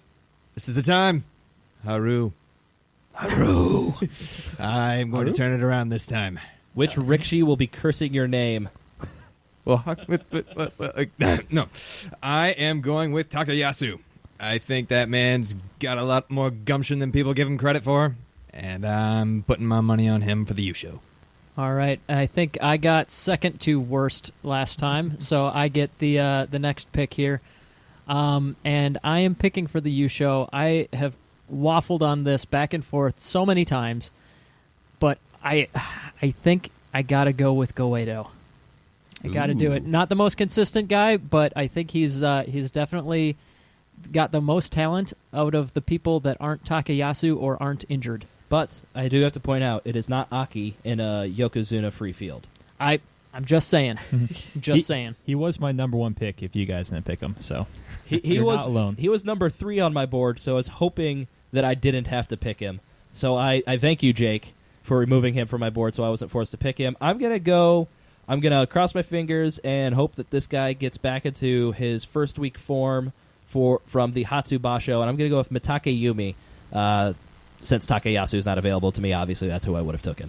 But I'm going to go with Mitake Yumi. He showed that he has the capabilities in the last Basho. With that powerful 8-7. Started off 7-0. I'm kind of ignoring the 1-7. I'm just looking solely at the 7-0. You know, if you only look at his wins, he wins all the time. My God, you're right. Guys, we're on to something. Amazing. All right, and Fleric, as our winner of the last prediction series, you get the last pick. Indeed. I am going to someone who's able to go sideways, that is Ichinojo, is way too overpowered, so I'm going to pick Ichinojo. Wow. Ichinojo with agility. My God. Unstoppable. All right, Jake, your Jun Yusho pick. My Jun Yusho pick, I'm going to, again, our rules for this one, if my Jun Yusho pick wins the Yusho, I still get half a point. Yep. So I'm going to pick a guy who I think is going to be in the top no matter what, and I'm going to take Takayasu this time. That makes sense. Got you the point last time, or half point. Yep. He did, and at this rate, Saved you. yeah, Saved yeah, you. it did save me from writing limericks. And I think I've talked too much trash on Goedo this episode to, in good conscience, select him for my Jun Yusho. So I'm going to go with Hokuto Fuji down at Maegashira 6. He got a Jun Yusho recently back at Bold. Kyushu. He got a Jun Yusho. I think down at Maegashira 6, he's shown that he deserves to be in the upper echelon, and so he's going up against some people that not quite on the level I think he's at. So I think he can put a few string a few wins together enough to get a Jun Yusho for this Basho. All right. I am going to just go with Goedo myself. I think he's going to do well. He doesn't need as much consistency to get a Jun Yusho as a Yusho. This is kind of the opposite of how Goedo performs in Bashos. He does really good in the first half, and then does poorly in the second half. We just treated Goedo like crap in the first half of this podcast. Come the second half, he's coming in strong. Yeah, Goedo. This is his moment. It very well might be. It very well might be. Mac, who do you think might be like second place moment this time? Second place moment, I think that if we see the same effort he put in the first half of the last Basho, that we could see some really amazing things happen. I am going with Takayumi. All right, I can't disagree with you there, really. So next is going to be special prize. I pick first, and I need a refresher on the rules. I apologize. Am I allowed to select the same person in multiple categories? Yes, but only one person can select each wrestler per category. Correct. Okay, so I'm going all in on this one. Since I got him getting a Jun Yusho at Maegashira 6, the odds are he'll also get a special prize at that point. I'm going to go with Hokuto Mount Fuji. Ooh. Again, bold. He hasn't, for my pick, he hasn't said anything as bold as getting 3 Kimboshis this time, but I think he is probably going to hopefully get, not a Kimboshi, but a special prize. I think he's going to happen again. I'm going to pick Abi. And riding on the newcomer train, I am going with Ryuden. I think he's going to put forth some excellent effort again this time and really wow everybody and show some good sumo. An excellent brand of sumo. I'm going to pick a future Yokozuna who I think is... Aoyama? I really think... I was building up to it, man. I'm sorry. No, I think if Aoyama's healthy, he's got a lot more talent than his dead last in Makuuchi position would show. I think if he's healthy, he's just going to push or thrust everyone out like into orbit. So I think he could earn a special prize from there. All right, and moving on to our next category. It's the only category that Flair gets to pick first, and it's the only category that probably really doesn't matter in this Basho. Flair, who do you think's going to get a Kimboshi? Knowing it's usually the Megashira ones that face against Yokozuna, I am going to go with Endo, who's at Megashira 1, and he's going to take over Hakuho. All right, Mac, who do you got? I'm going over a proven Kinboshi winner who actually got one, I don't know if it was the last one or the one before, but I'm taking Tamawashi. I had good luck with him last time, and I'm going to say he's going to get it. I'm hoping Kisano Sato stays in just long enough to lose. Screw it. I'm going to say, like, Miyogiryu over Asashoryu. I mean, that's as likely as anybody It's as likely else. as anything else. No, But It's Asashoryu? Wow. Yeah. I mean, I'm going to get as many points as the rest of you for that. No, I'm going to say that Arawashi pulls a Henka on Kakuryu. All right, so I see everybody went with the same strategy that I was, is pick the people that are going to face the Yokozuna first before they all pull out. So that would leave me with Hokuto Fuji if we're going down the line, but Lord knows I am not picking Hokuto Fuji to get a Kimboshi, so I'm going to skip over him and go to a guy who's proven he can beat the guys at the top, Koto Shogiku, over the only Yokozuna I think will participate, Hakuho. Once again, this is probably all for naught, as the Yokozuna are not looking like they'll participate all too much. Yeah. I am going to regret it a little bit if it turns out that I would have gotten 0 points no matter what, and we all get 0, and I could have gone on record picking Miyogiryu to get a Kinboshi from, let's see, Megashira 15. That would have been fun to have on the record. But frankly, you just lack the balls. I lack the balls. Mm-hmm. I do not have the fighting spirit for that. All right, Mac, so why don't you choose somebody that you think is going to Maki Kochi from Maegashira 8 or higher? In this category, he's not my number one pick, but I have to ride the hate train on him just because he screwed me over in the last one. On the very last day, he pulled out a win over one of my favorite Rikishi. So, no, I want him to burn. Takara Fuji. So you're going with spite over your brain. It worked with Teruno Fuji. I mean, these are the kind of decisions that have left you in last place every single time. Then you shouldn't be complaining. That's a good point. You're right. Feel free to continue to make these decisions. Good You're pick. welcome. Jake, who is your Maki Koshi? No, I was actually kind of looking at him as a potential one. Oh, no, for he that. was definitely at the top of my board as well. Whoa, No, I'm hang on thinking. here. I think I'm gonna have to go with Kota Shogaku. I mean, he's He was my number one pick, but I can't hurts. go against him. I love that guy. It hurts to say it because he's a fan favorite and whatnot, and he's been around for so long. But I think he's declining, and I don't think he's going to be able to hold the spot. Don't say that, Jake. I'm going to go with somebody who we were also kind of bashing in the first half of this podcast. I'm going to go with Chiyo Tairyu. He's kind of somebody that we really don't believe kind of deserves that Komusubi spot. Kind of feel bad saying that, but I think he might be exposed up there, and so I'm going to go with Chiyo Tairyu to get a Maki Koshi. Okay. I'm going to go with Onosho. That doesn't count. come on. Kyujos don't count. He's not official Kyujo right now. That's some bullshit right You there. know he will be. All right. Come on, Screw you. Come on. All right, Pick all like right. a man. I was going to go with Chiyomaru myself. Oh, okay. He, I just have not been convinced by that guy. I think he's going to not do too well. No, I had him on my board as well. And so we will go over to Jake for our final category. Who do you think is going to get Kachikoshi at Maegashira 9 or below? My heart says Ishiura, but my brain does not. So I'm gonna go Smart brain. Smart brain. No, I'm gonna. Dang it! I forgot I had first pick for this one, so I had a couple that I wasn't sure which one I liked more. I think I'm gonna double down on Aoyama. Okay. Jake. I'm going to go with a guy who we haven't brought up yet. He was, what was he, like Maegashira 8 or 9 last time. Then he got injured, pulled out. Tochi Ozan down at Maegashira 11. Oh. As long as he's healthy, I try to do some research to see if there's any news on Tochi Ozan. I couldn't find anything. Then again, I didn't really see anything before Tochi Noshin saying that he was healthy enough to win a Yusho. So I'm going to go with Tochi Ozan to at least get a Kachikoshi at Maegashira 11. All right. I am going to go with Ivo Arawashi and go with Chiyoshima. Wow. Yeah. I think he is dirty, he is feisty, and he is going to get some wins. He's definitely a dirtbag.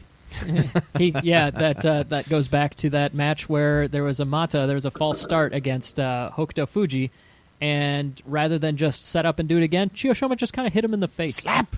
Yeah, he kind of blew it for he kind of blew it for getting on our good list, which is where every Rikishi wants to be. Exactly.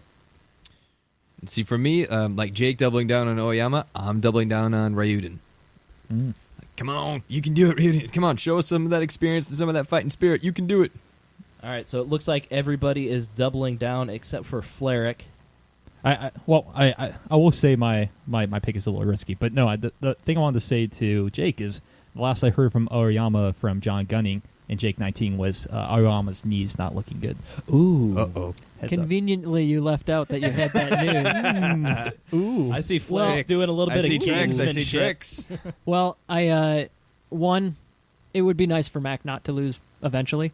Yeah, and if it's you, I'm completely okay with that. No, I think that I enjoy the bottom. even though. with that news, I don't think it changes my mind too much because he's such a beast that his movement, obviously, it's important for everyone, but it's less important for him than it would be for somebody else, somebody smaller.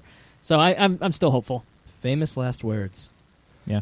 And before we go on to draw the punishment, I would like to encourage our listeners to kind of participate with us, submit your predictions. Who do you think's going to win? If you do a really good job, make a couple of bold predictions that turn out, we'll throw you a shout-out on our review episode. And I know we encourage people to participate every episode, but we really do want you guys to participate. It makes it more fun for us to get other people involved. So we really do want you guys to contact us, Twitter, email, Facebook. Get a hold of us somehow and submit your predictions or whatever else you just want to talk to us about. What are those categories again? So the categories are Yusho, Jun Yusho, Special Prize, Kenboshi, Makikoshi, Maegashira 8 and above, and Kachikoshi, Maegashira 9 and below if you want to submit your official predictions to Grand Sumo Breakdown. And they'll have an advantage because they don't have to have a lessened pool for each of their picks. That would be pretty cool because I mean, so far we're the ones putting in all the effort. I mean, it's just kind of unfair. It's kind of weird how we're doing all the work on our own podcast. I just don't understand it. Like nobody else wants to do the work.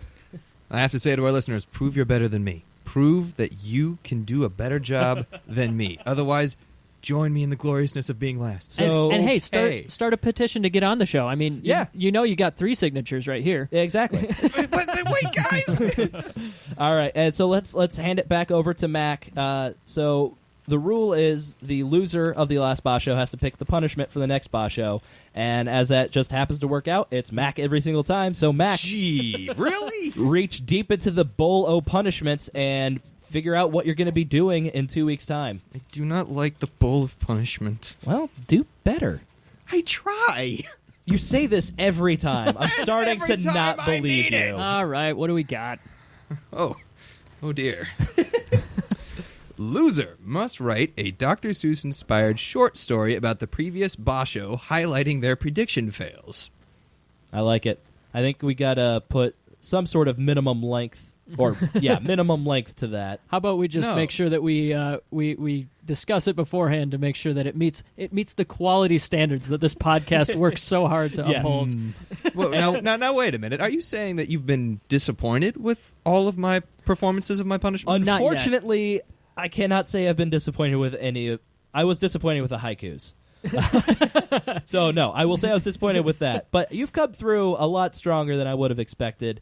You embrace the suck. I'm mostly worried that Absolutely. if we break the streak and Ryan loses, he'll try and get out of it somehow with a short rhyming couplet. Yeah, absolutely. I mean, I'm not. I don't appreciate losing like Mac does. I'm not going to make it enjoyable for people so that they want to see me lose some more. There is a certain sensation about losing and knowing that you have to go through with the punishment. I can't quite describe it. It's not quite shame. It's But called it's- masochism. I think it might be shame. It's It masochism. could very well be shame. Well, anyways, the 3 winners of the Grand Sumo prediction series are going to move on here. Yes. Um, I am a winner in my own mind. And only there. And it's wonderful. All right, and it's time to move on to Jake's fun facts. This I think we might need to change the title here because I only have half of the fun facts this time. No, we can keep with it. Do It's it. Fun facts. It does make me feel nice. I don't want to record another sounder. It stays Jake's fun That's a facts. good point. I play the sounder. Yeah, I don't know. I've been too lazy to put it in the last couple times. Play I just it. haven't been telling anybody. Anyways, though, I got a quick one here. We heard recently that the Kokugi-kan, the building where all of the Tokyo tournaments are held, so that's 3 tournaments out of the 6 in a year, that building is going to be used for boxing in the 2020 Summer Olympics that are being held in Japan. I don't really know about this building. Does this get used outside of the 3 Bashos per year, or is this like a very special? That's its primary use for sure, and I know there's all sorts of tourist and fan stuff to do there. I can't say how often it gets used for other stuff, but it is a big deal that it's getting used for the Olympics, and I think boxing is the perfect sport to have there. Agreed. So you're saying if someone happens to be in Japan during the 2020 Olympics, they can probably go watch some boxing matches in the Rokuki-gang. Yes, But You want to try that again? No. we're gonna be here forever. You can do it. So my second one is actually I mentioned the UFC earlier, and I had another I guess set of 3 sub fun facts related to the UFC. Back in its very beginning heyday, the UFC was kind of looked at as a way to compare styles to each other, styles of fighting like karate or boxing or whatnot. And in the first 3 UFCs, there were actually 2 different guys who cited sumo wrestling as their primary method of martial arts. Really? Cool. Yes, there was Tila Tuli, who got knocked out by head kick. Yeah, That's in sumo? and there was also Well, that happened in the UFC. no, event. he was knocked out. he was a sumo wrestler, and I'm bringing up the information that I so foolishly closed about this. But he was actually a professional sumo wrestler. He got all the way up to Makushita, but kind of washed out after 2-ish years or so. But in the very first ever UFC event, he got knocked out right away by a kickboxer who kicked him right in the face. Ouch. Yeah, there was also Emmanuel Yarbrough. He entered UFC 3, also citing sumo as his primary style. It did not go well for him either. So sumo wrestlers don't exactly make the best UFC fighters, is what No. you're saying. And I actually uncovered a whole bunch of stuff that'll probably end up in a bonus episode at some point. But there is a lot of history of crossover martial arts here. But yeah, Emmanuel Yarborough, by the way, the second of the two sumo wrestlers who went into the UFC, he never did professional Japanese sumo. He just did like world championship, they call it, where it's like traveling tournaments, minor things like that. He was never in the actual divisions of pro sumo. But yeah, other than that, we got a couple fun facts from Fleric. Yeah, the first one I have is there's something in sumo called shikiri, and it's kind of, before the bouts, the sumo wrestlers kind of look at each other, and then they kind of just stretch, and they just kind of stomp at each other for a while until the gyoji. Thank you. The gyoji kind of goes off the side and says, hey, now it's time to start the match, and then they want to go and start the match. So it's kind of it's named for shikiri. It's kind of towing the mark. It's like the preparation period before a bout, where the wrestlers kind of stare each other down, crouch repeatedly, and perform the ritual salt throwing at each other, and to use other tactics to try to gain a psychological advantage, although I don't think that's used as much. Right now, there's a time limit for 4 minutes, and sometimes it goes a little bit longer if they are running like a little bit ahead. That way they can they're running a little bit ahead. That way they can kind of catch up to where everything's supposed to be. And it's kind of used to kind of build tension. Like each shikiri was performed that was the potential start of a match, and like the tension was built as one shikiri followed another. Because traditionally it actually would last indefinitely, and like it would not actually begin until both people would actually just go ahead and start the match. Because beforehand, they were just kind of like, hey, I'm ready to start. And like, oh, the other guy, oh, no, I'm not ready. I'm going to go do some more kind of stretching and stomping at I you. could see Hakuho taking advantage of that if that were still in effect today. Definitely. I could see that think too. he did, didn't he? He started, there was a recent match in the last Basho or two where he went earlier than was expected. Do you remember that? Well, yeah, that was against Tochi Yozan. Tochi Yozan, yeah, that was the birth of our joke where Tochi Yozan spit in Hakuho's beer at one point. But I was more meaning that Hakuho would take advantage of like indefinite time before the match, just to kind of play head games with the other guy. Stare at the other rickshaw. Make them, come on. Yeah, just stand there 10 minutes and make the other guy realize, oh god, this is Hakuho. What have I done? Rock your shoulders back and forth, just staring at him a little bit. Just like, yep all right. That sounds like it could be either really intense or more likely agonizing. Yeah. Which is probably why they This guy's added gonna in the hurt 4-minute time limit. Yeah. So, funny story about this, of where I'm kind of going with that. So, the reason it changed is when radio actually joined with sumo. Once radio started covering matches, they had like a time slot. They actually wanted to cover the Makuuchi division, and but because some people like took a really long time, sometimes it took a really short time. It's like impossible to actually figure out when those matches were going to be. So they said, okay, you only have 10 minutes to actually do that before we start your match. And the Rikishi were not happy. They then proceeded to immediately start the matches the whole next day. So all the matches were done before the actual race show started. Wow. So, yeah, it's kind of funny because then they started to add long intermissions to hopefully let's compensate intermissions so we can actually figure that out. So if these guys are going to be jackasses, we can at least get something out of it. Exactly, but the Rikishi took their time all the way to the 10 minutes, all the way up. So once again, they missed all the matches. I can assume that the radio advertisers like Tidy Top Knots and Top Notch Top Knots were not happy with this. They were not pleased. They wanted their commercials during primetime matches. Chio and Chio enjoyed it, though. That's why they're advertising in America these days instead. Yeah. Indeed. we were punctual to our schedule. Exactly. But there was the longest pre-mount batch of all time, apparently, in 1912. It was Tachiyama, making sure 5 East, versus Chitosegawa, who was a Yokozuna at the time. Apparently, it went on for 97 minutes. What? They just stared at each other for an hour? Indeed. Over an hour and a half? And they did Shikiri for like 54 times. Yes. Wow. Okay. Apparently, that would be agonizing. Yeah. Apparently, it's a mata by Chio Sugiyama over and over again. So I'm guessing that what it is like maybe the Yokozuna never started, or the other guy, or he was acting like he was going to start, just being really patient, and maybe the other guy was going. I would love to watch a video of this. This sounds fantastic. It sounds like one person being intentionally difficult for some reason or other. Yeah. And I think, so let me read my notes here quickly. It was Mata by Chiyo Sayama over and over again, and then he was blown away in the 2-second match. So That sounds right. You had your fun? Okay, done. It sounds like it didn't really go in his paper, but yeah, 97 minutes of just staring someone down. Jeez. Awful. And for my second fun fact, it's a quick just word of the day. As most, I think everyone knows the name of Kintama Yama. He is the guy who does YouTube videos on YouTube, which are just kind of quick, digestible things of all the matches in the Makuuchi division. Sometimes they have funny, cool fonts, and sometimes they have people singing at each other for a long time, too.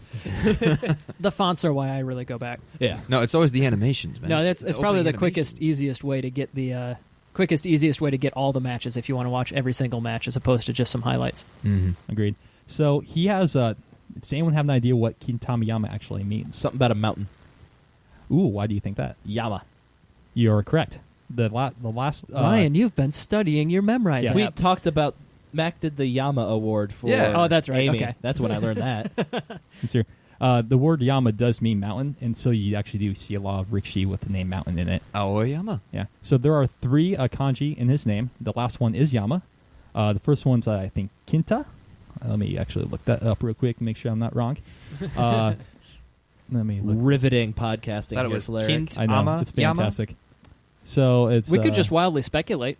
Well, that So sounds great. so Yama, obviously mountain. All right. Flick, you got it? Yeah, I got it. Oh, dang. Okay, good. We were about to start We something. were running out of material. Good job, guys. So kin, it translates by itself as gold, and tama actually translates as a stone or ball. But if you put the shikona, the kanji of gold and kin and tama together, it actually comes out to mean either gold jewelries or precious object or testicles. Oh. That's quite a Wow. vast difference in meaning there. Gold jewelry. Indeed. Was that another pun right there? No, that is actually one of the slang term, the kintama yama. Kintama means testicles. Okay, Kintama. So putting okay. it together to bring this all back together, his name essentially means either testicle mountain or a mountain of testicles. Kitamayama, Wow. please don't be Forgive mean us. to us. Yeah, this is all Fleric. We like the jewel interpretation. The Oh. jewel sounds better. Yes. The gold jewel. He's verified this as well. He Okay. wrote this down. Okay, So all right. that's right. how I went into this. But It's- I verified it with looking I like up how we kanji. assume Kitamayama listens to us. Oh yeah, of course. But so it's not just speculation here. We got it straight from the mountain testicle's mouth. Yes. Okay, good. Where would the mouth be on a mountain testicle? Let's move on. That's shall we? continuing forward. Next up, just a quick overview of our power rankings that you can find on our blog. We actually put in a decent amount of work, and we have our 2.0 version. We messed with parameters and a bunch of other mathy-sounding things. And we equals Jake. We 100%. actually, Fleric helped me out quite a bit here. Oh, really? I mean, are you surprised that Fleric knows how to help, or I'm that he was surprised willing? Fleric cares. Okay, that's fair. I Yeah, love that's mostly just me, I love making cool formulas on Excel. and That makes They're my sense. and one that is That I would basically agree all with. this is. But yeah, so like just a quick overview. Tochinoshin obviously had an amazing basho. He took over first place. He actually would be technically the favorite against Hakuho, according to these.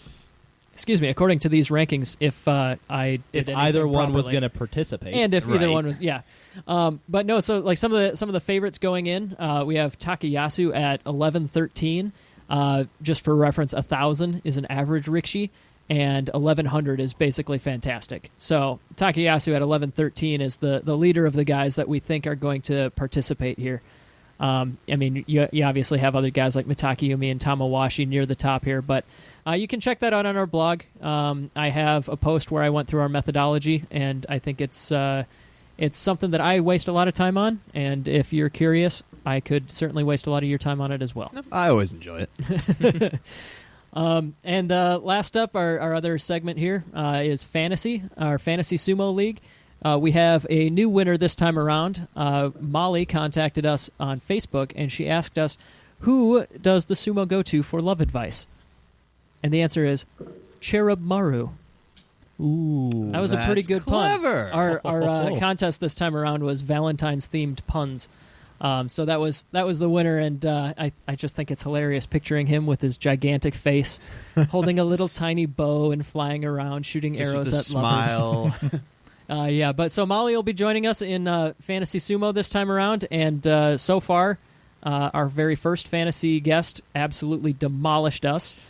And our second fantasy guest had like a third the points of everyone else. Whatever the opposite of absolutely demolishing us is. Amy like almost doubled our points, and then Eric, he picked a bunch of guys who pulled out with injuries, and it was terrible. Which is why Amy still holds the Yama Award. Exactly. And so kind of to move us towards the end of this preview episode, just want to get everybody's opinion on what they're most excited for going into this Basho. So we'll start with Mac. Well, I was going to say Tochinoshin's performance. I was really looking forward to that. But I'm really looking forward to see how Abi and Ryuden perform now that they've moved up significantly. More interested in Abi now that he's facing a higher caliber. I'm going to see if he still brings that same intensity. Yeah, I too was excited for Tochinoshin as well. Hopefully doing too well. So that kind of brings me down. But I think it's still kind of I'm still really excited for Haru, mostly because the fact there are no Yokozuna potentially going to be joining it. I think it's anyone's Basho and seeing who it is going to step up and try to fill that void of just really dominant sumo and who that's going to be. Yeah, that's kind of what I'm most excited for because most of the active Yusho wins belong to either the Yokozuna, Goeido, and Tochinoshin. Kota Shogiku also has one, but I think the only two people that are actually going to be participating are Kota Shogiku and Goeido that have a Yusho win. Teruno Fuji also has one, but obviously he's in not Juryo. in the division. Yep. Yeah.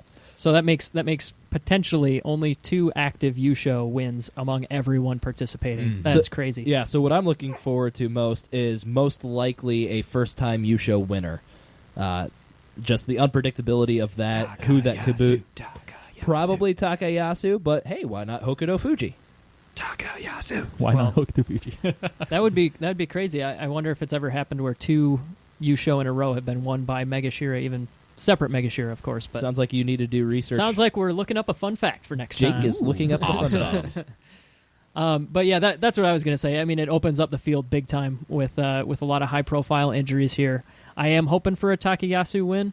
I think there's an opening for some youngsters, especially Mitaki Yumi, Endo.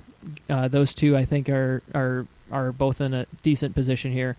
Ichinojo's been at a Sekiwake rank before, so this isn't the highest he's ever been. But I think if he's healthy and if he's coming in strong off a 10-5, this might be his best chance ever so far. And moving sideways. Yeah, welcome to the big leagues. And before we go into full wrap-up mode, I just want to bring up somebody that hasn't really been talked about a lot on this edition, but Taka Keisho down at Maegashira 3.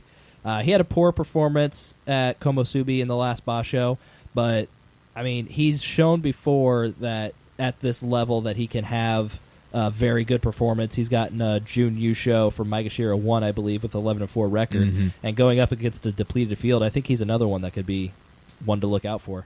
Yeah, usually he's mentioned in the same breath as Onosho because I know they are rivals back from when they did sumo in college. Yeah. And so I think, I am glad you brought him up because I think he's a force to be reckoned with. Definitely. He brings definitely a level of intensity to the ring whenever he goes in. It's always fun to watch him go. He brings a lot of hope to those of us who are vertically challenged.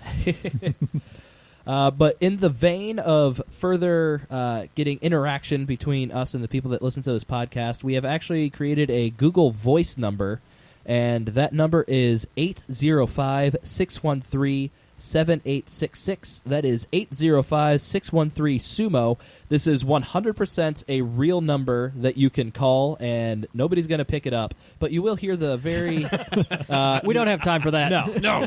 You will hear the dulcet tones of Fleric instructing you to leave a message. And if you call and leave a message, we will definitely listen to it, and it's very likely it could be played on our podcast. And it just so happens that somebody somehow found our number. So we do have a message, so might as well just play that right now.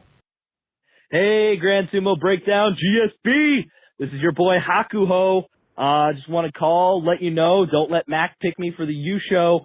Broke my toe last time. That's not cool, Mac. You're a curse. Hey, bring home a win next time. I'm cheering for you, buddy. So yeah, just kind of chilling over here in Japan. Just kind of bored, messing around on my phone, found your number. Yeah, what are you guys up to? I'm just resting my toes, probably not going to stick around this whole basho. Let's keep that between us. But yeah, talk to you guys later. Late.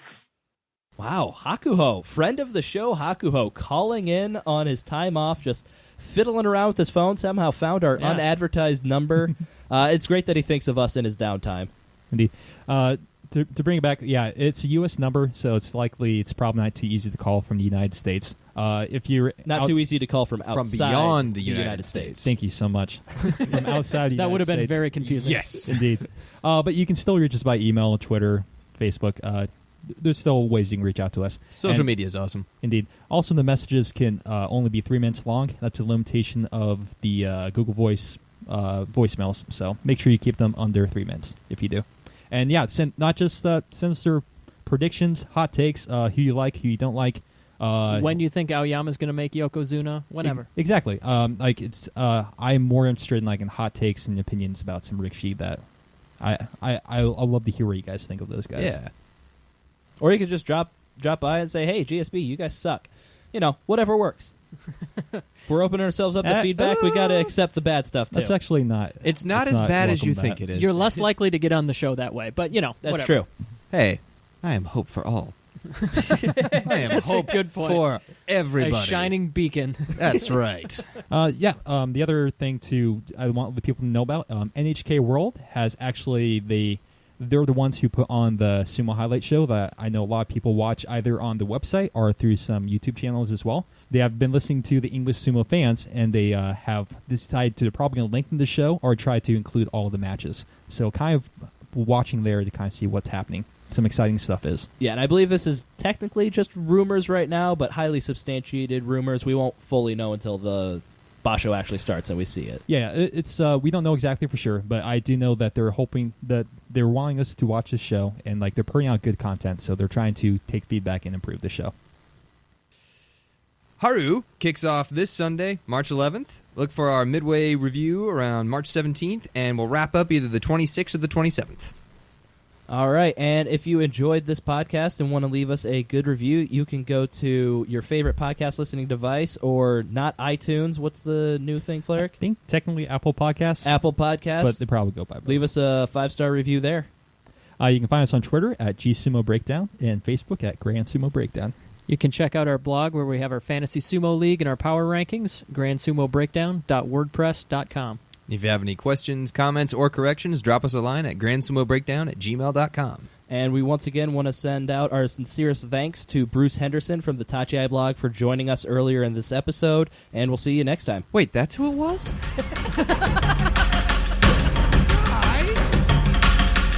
Thank you for listening to Grand Sumo Breakdown. Until next time, throw your salt high and keep moving forward.